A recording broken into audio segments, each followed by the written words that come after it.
I never thought a single moment could change everything, but that day, as I stepped into the CEO office, I knew I was on the edge of something that would alter my life and my son's forever.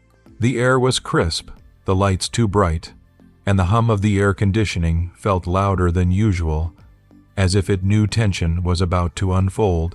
I clutched a photograph in my hand, worn from being held and re-held, the image of my son staring back at me with innocent eyes that had seen too much. As I walked up to the massive oak desk, I placed it down and pointed at it, my voice steady but shaking with the weight of months of anger, fear, and heartache. "That's my son," I said. For a split second, time seemed to stop. The CEO, a woman whose entire career was built on maintaining control, looked at me as though she had been punched in the gut. Her face went pale, her lips parted, and I could see the shock ripple through her like water. "Tell me, if you were in my shoes, would you have hesitated? Or would you have done the same thing, standing up for the one you love the most?" It all began 6 months prior, on an ordinary afternoon that would end up feeling anything but ordinary. My son, Jamal, came home from school, his backpack dragging behind him like the weight of the world itself. Normally, he bursts through the door with stories about football or his latest science project. But that day, he was silent. His eyes, usually so bright and alive, were clouded with pain. "Dad," they laughed at me again.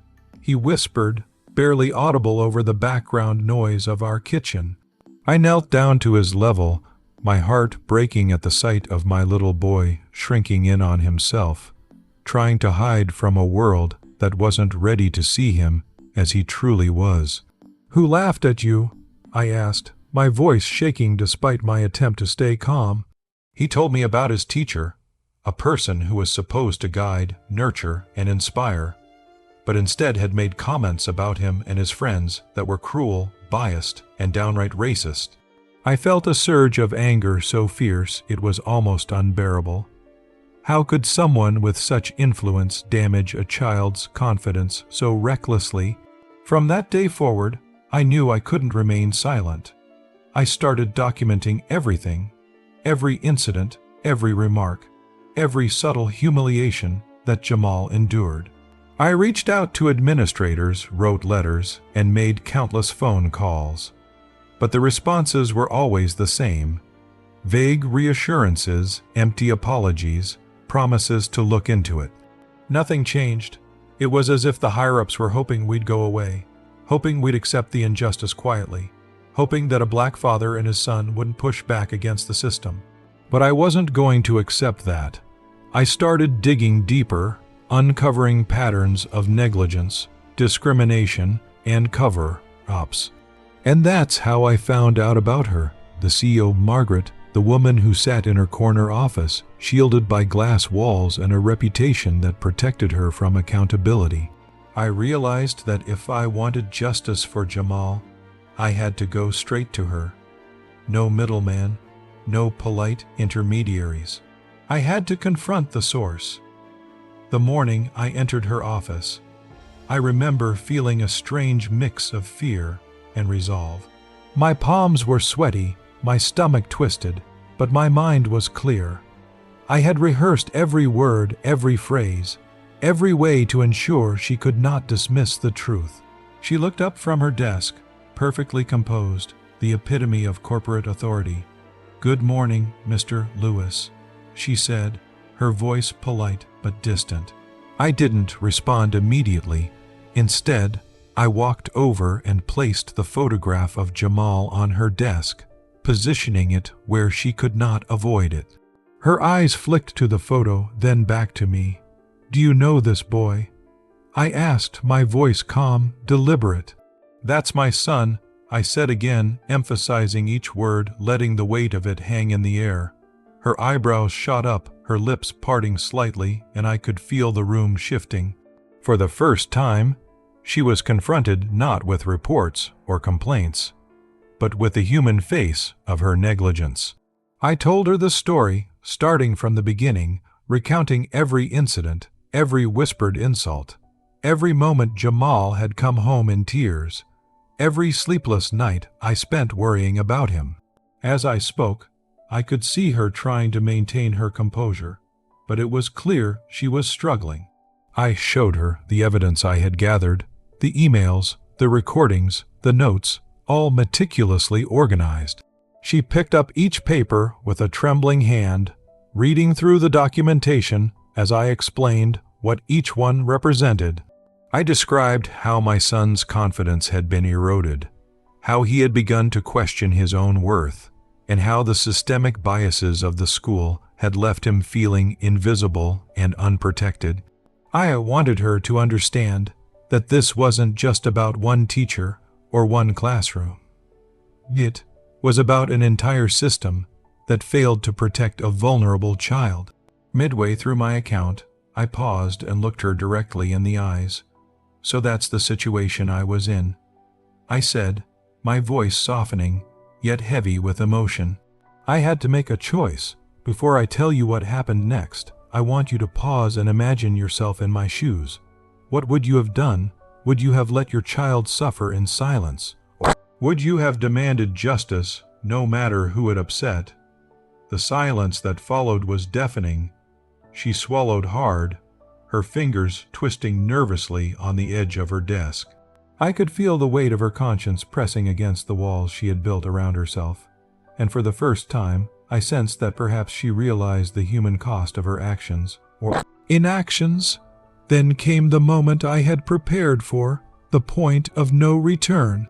I played the audio recordings I had captured, the teacher's voice cutting through the room, filled with prejudice and mockery. Margaret's face went white as she listened, her eyes widening as the reality of what her staff had done became undeniable. I leaned forward slightly, letting the silence stretch, letting the weight of the evidence sink in. "This is what your negligence has caused," I said, my voice steady but laced with quiet fury. "And if nothing changes, other children will suffer the same fate." She looked down at the photo of her own family on the side of her desk, perhaps seeing, for the first time, the stark contrast between her own protected life and the one I was fighting to safeguard. The room felt smaller, tighter, the tension almost suffocating. She stammered, searching for words, for some way to excuse or explain the inexcusable, but none came. And in that moment, I knew that the power dynamics had shifted. I was no longer just a parent pleading for recognition. I had become a force she could not ignore. After what felt like an eternity, she finally spoke, her voice trembling. I had no idea," she said, her words almost inaudible. "I didn't realize," but I shook my head. "You didn't want to realize," I said gently but firmly. "You could have looked, but you chose not to. You can't undo the harm done, but you can make it right moving forward. That's what matters now." She nodded slowly, the color returning to her face, but the weight of guilt lingered.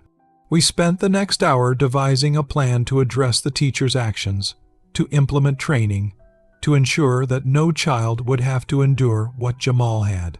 She agreed to a series of concrete steps, policies, and accountability measures. It wasn't a complete victory, no confrontation of this nature ever is, but it was a start. And for the first time in months, I felt a flicker of hope that my son's experience would not have been in vain. As I left her office that day, I felt a strange mixture of exhaustion, relief, and empowerment. I had stood up for my son, confronted the system, and forced someone at the top to face the truth. I knew there would be more battles ahead, more challenges, but I also knew that I had set a precedent, that silence is not acceptable, that injustice cannot be ignored, and that love for a child can move mountains. Jamal and I sat in the car afterward, and he looked at me with a mixture of awe and pride. "Dad," he said quietly, "you did it." I smiled, brushing a hand over his hair. "We did it." I corrected him. And in that moment, I realized that the fight against systemic racism, the struggle for justice, is not just a personal battle. It's a shared one, fought by parents, children, and communities who refuse to be silenced.